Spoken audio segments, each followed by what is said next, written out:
या ठिकाणी शहराचं विस्तारीकरण, त्याच्यासाठी थोडासा वेळ लागेल, परंतु मला या ठिकाणी तटकरे साहेब आपण नगरविकास खात्याचे मंत्री होतात, त्याच्यामुळे मला आपल्याला शहरवासी म्हणून विनंती करायची आहे की फ्लोटिंग पॉप्युलेशनच्या आधारावरती सुद्धा या नगरपालिकेला सी ग्रेडमधनं आपण बी ग्रेडमध्ये नेऊ शकतो, की जेणेकरून या नगरपालिकेला आवश्यक असणारा सरकारकडचा निधी हा आपसुकच त्या ठिकाणी मिळेल. निश्चितपणाने या शहराचं विस्तारीकरण झालं पाहिजे.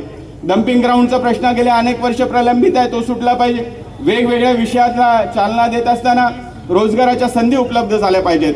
याच्यासाठी काम करण्याची निश्चितपणाने संधी ही आपल्याला द्यायची आहे आणि यासाठीच आपल्याला येणाऱ्या 20 तारखेला मतदान करत असताना मी पुन्हा एकदा सांगतो की प्रभू श्री रामचंद्राचं धनुष्यबाण चिन्ह जे आहे ते धनुष्यबाण चिन्हासमोरचं 2 नंबरचं बटन दाबून महेंद्र दळवी यांना भरघोस मतांनी आपल्याला विजयी करायचं आहे. आपल्या भविष्य काळाचा विचार केला तर महायुतीचं सरकार हे निश्चितपणाने या महाराष्ट्रामध्ये येण्याची आवश्यकता आहे.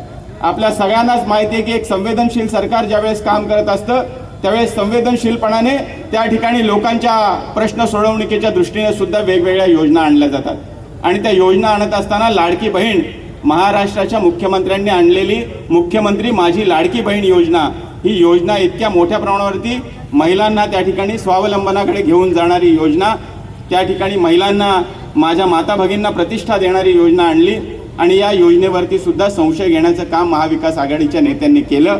मला वाटतं की ज्यांनी या योजनेला बंद करण्याची घोषणा केली, या योजनेच्या विरुद्ध त्या ठिकाणी कोर्टामध्ये धाव घेतली, परंतु त्यांना माझ्या माता भगिनी ह्या 20 तारखेला महेंद्र शेठ दळवी यांच्या पारड्यात मतदान करून जागेवर बसवल्याशिवाय स्वस्थ बसणार नाही, हा सुद्धा विश्वास या ठिकाणी मला व्यक्त करावासा वाटतो.